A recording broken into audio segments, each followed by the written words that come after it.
This is the smallest Swiss Army knife I own. It has 13 different features, and the knife itself is only around 55mm long, but I have it in my pocket every day, and you'd be surprised with what you can make with it. Here is just an example of the many different bushcraft skills and projects that you can do with a small Swiss Army knife. When you first think of a Swiss Army knife, you generally think it's going to get used to open cardboard boxes and pick the dirt out of your fingernails. But these things are crafted with such quality and attention to detail that you can tackle much bigger tasks if you just think a little bit outside of the box. For example, somewhere inside this birch tree is a heavy duty mallet. You just need to look at it from the right perspective. First, I check that the tree is solid and sturdy. There's no point making a mallet that's going to break on me. This top section here is straight and has a good enough diameter to act as a handle, whilst the horizontal section is gnarly and knotted. This means it will be hard and durable when hit against something. For this particular part, I'm going to need the saw. First, I tackle the larger horizontal part of the branch. Now it's only a small saw, so patience is key. When cutting through larger diameter pieces of wood with a Swiss Army knife, I tend to cut at angles. It creates a steep V shape, which is then much easier to cut and remove horizontally. So I will slope the saw, make a number of cuts, and then cut horizontally to remove the steep peaks of wood that I would have made. It just makes sawing through large pieces of wood much smoother and less chance for the saw blade to jam. The bottom part is starting to split away from the main log, which is not ideal. So I turn the saw upside down and make a cut just underneath the log so that it doesn't split any further. Luckily, the split is on the section of wood that I will not be needing anyway. Eventually, the log will split. Now I remove the rest of the main branch, but I leave a good 15 to 20 centimeter gap, and you will see why in a minute. I use the knife to quickly remove any protruding branches that will get in the way of the handle, and then I cut the handle to length that I want it. I notice the bark on this birch branch is peeling. This is a great chance to peel the layers of bark, as it's full of resin and will be great for firelighting. Now I have a rudimentary hammer with a handle about 2.5 feet in length and a heavy knotted piece of wood at the other end. So let's test it out. I cut a stick about 2 inches in diameter and use the knife to bevel one end of it. This should stop it mushrooming out when I smash it with the mallet.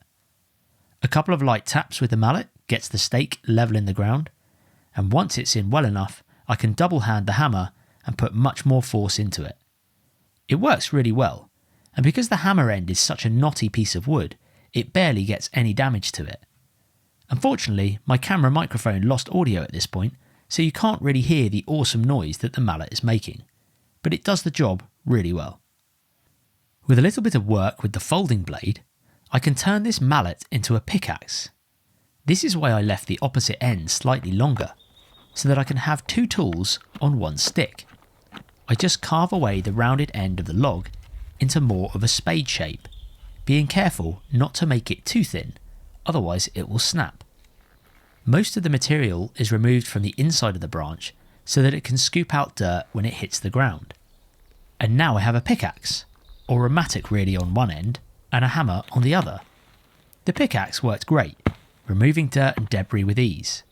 It wasn't long before I got through the peaty layer and started to get down to the gravel layer on this forest floor. It rips up tree roots and stones, and it works great if you wanted to bury some large posts in the ground when making a bushcraft shelter. Amazing really that this tiny multi-tool can create such a heavy-duty bushcraft item. But what about splitting wood? How can you split large pieces of wood when you only have a pocket knife? It's actually quite a simple technique.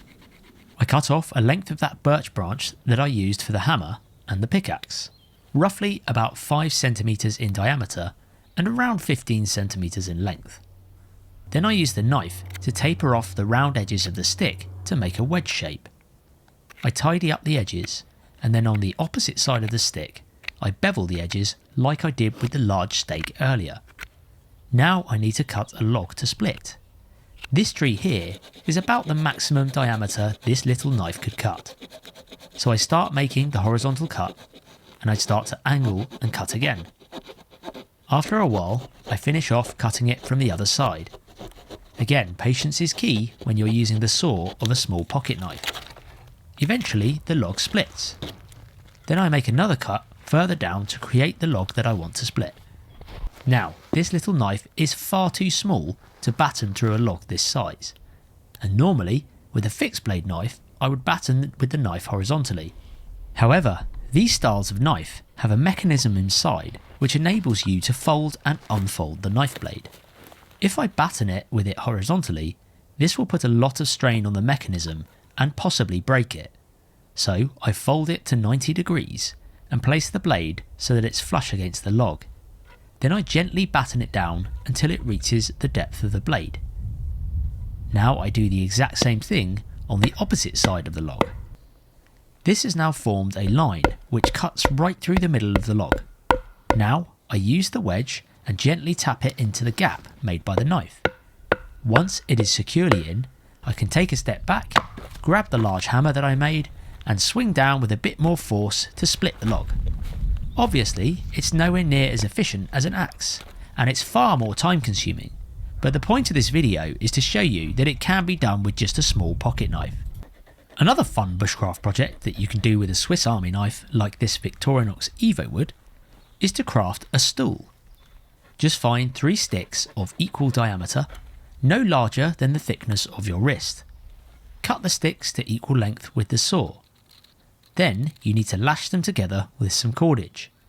You can use tree roots if you don't have any cordage on you, but I like to use number 36 bank line. It has a tarred coating on it which helps to prevent it from slipping, but it's supple enough to still tie knots. I tend to lash the sticks together with a Canadian jam knot to start with. To make this, just tie a small overhand knot, leaving a few inches of tag end. Then tie a second overhand knot, but don't cinch this one tight.